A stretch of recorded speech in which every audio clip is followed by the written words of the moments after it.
श्री स्वामी समर्थ. नमस्कार सर्वांना. श्री स्वामी समर्थ कृपा या माझ्या मराठी यूट्यूब चॅनलवर सर्वांचं मनापासून खूप खूप स्वागत. भाद्रपद महिन्यातील पौर्णिमा ते अमावस्या हा जो पंधरवडा आहे याला पितृपक्ष म्हटलं जातं. हा पितृपक्ष पितरांना समर्पित आहे. या पितृपक्षामध्ये आपल्याला रोज दिवा लावायचा आहे आणि पितरांच्या सेवा सुद्धा करायच्या आहेत.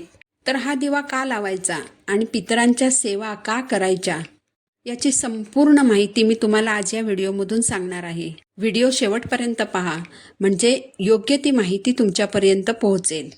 तर पितृ म्हणजे आपले जे पूर्वज होऊन गेलेले आहेत, जे आत्ता हयात नाहीत, पण ज्यांच्यामुळे आज आपण आहोत, त्या आपल्या पूर्वजांचं स्मरण आपल्याला पितृपक्षात करायचं असतं.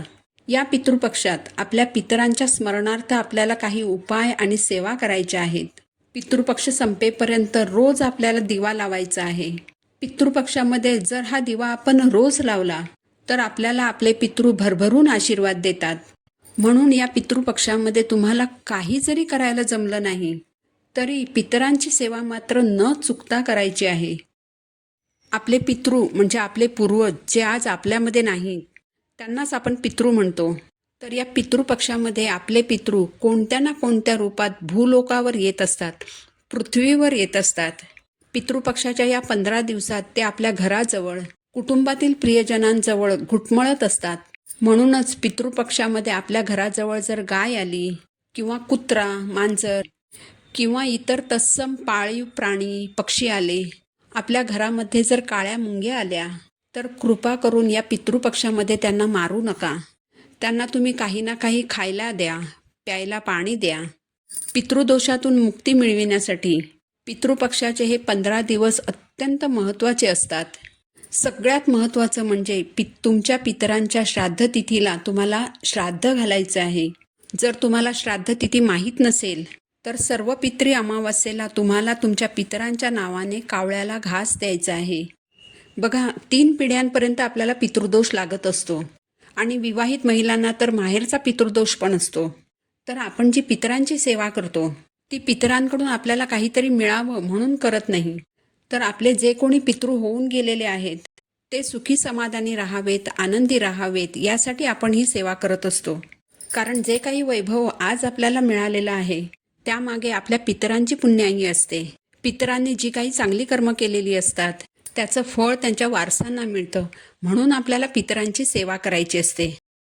आपल्याला काय करायचं असतं तर जेव्हा आपल्याकडे कोणतंही शुभकार्य असतं तेव्हा आपल्या पितरांचं स्मरण करायचं, त्यांच्या फोटोला हार घालायचा, दिवा अगरबत्ती लावायची.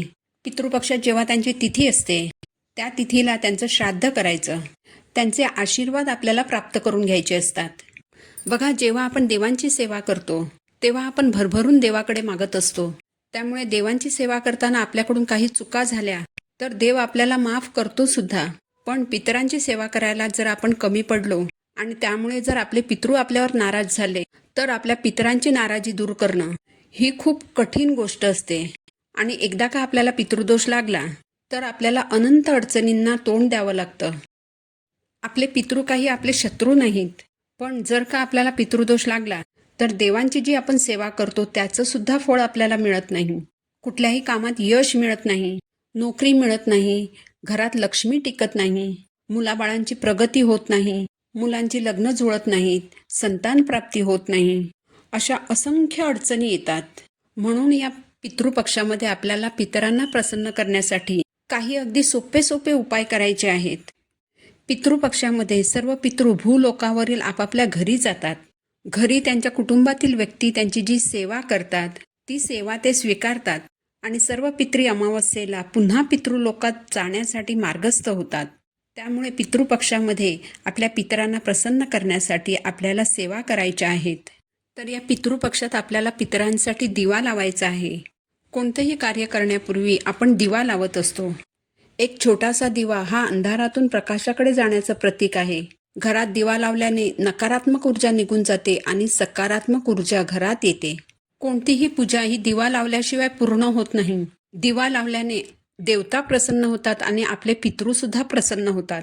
आपल्या पितरांचा आशीर्वाद प्राप्त करून घेण्यासाठी पितरांना प्रसन्न करण्यासाठी हा दिवा योग्य दिशेला आणि योग्य पद्धतीनेच लागला गेला पाहिजे. पितृपक्षात रोज संध्याकाळी आपल्याला हा दिवा लावायचा आहे.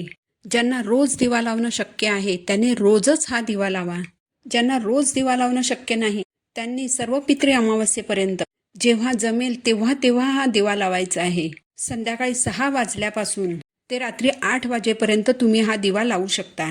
घरातील स्त्री पुरुष, घरात जर मुलं असतील, मुली असतील, कुणीही हा दिवा लावला तरी चालणार आहे. यासाठी कोणत्याही प्रकारचा दिवा तुम्ही वापरू शकता. मातीचा, स्टीलचा, पितळेचा कोणताही दिवा तुम्ही वापरू शकता. तुम्ही कणकेचा दिवा सुद्धा बनवू शकता. फक्त एवढंच की कणकेचा दिवा बनवताना त्यात मीठ घालू नका. कोणत्याही प्रकारचा दिवा वापरा, पण दिवा नक्की लावा. या दिव्यामध्ये तुम्हाला मोहरीचं तेल घालायचं आहे. मोहरीचं तेल जर तुमच्याकडे नसेल तर गाईच्या तुपाचा दिवा तुम्ही लावू शकता. तुपाचा दिवा लावला तर त्यामध्ये तुम्हाला थोडेसे काळे तीळ टाकायचे आहेत. दिवा डायरेक्ट जमिनीवर ठेवायचा नाही, तर आपल्याला दिव्याला आसन द्यायचं आहे. तर एखाद्या डिशमध्ये हा दिवा तुम्ही ठेवू शकता किंवा खाऊच्या पानावर हा दिवा तुम्ही ठेवू शकता किंवा तांदळावर हा दिवा ठेवू शकता. हा दिवा तुम्हाला तुमच्या घराच्या दक्षिण दिशेलाच लावायचा आहे. तुमच्या घराच्या दक्षिण दिशेला जर एखादी छोटीशी खिडकी असेल किंवा बाल्कनी असेल, अगदी छोटीशी जरी जागा असेल तरी तिथेच हा दिवा तुम्हाला लावायचा आहे. हा दिवा लावताना आपलं तोंड सुद्धा दक्षिण दिशेकडेच असायला हवं. दिव्याची वात देखील दक्षिण दिशेकडेच असायला हवी. दिवा लावल्यानंतर दिव्याची पूजा करायची. दिव्याला हळद, कुंकू, अक्षता, फूल अर्पण करायचं. हे सगळं आपल्याला दक्षिण दिशेकडे तोंड करूनच करायचं आहे.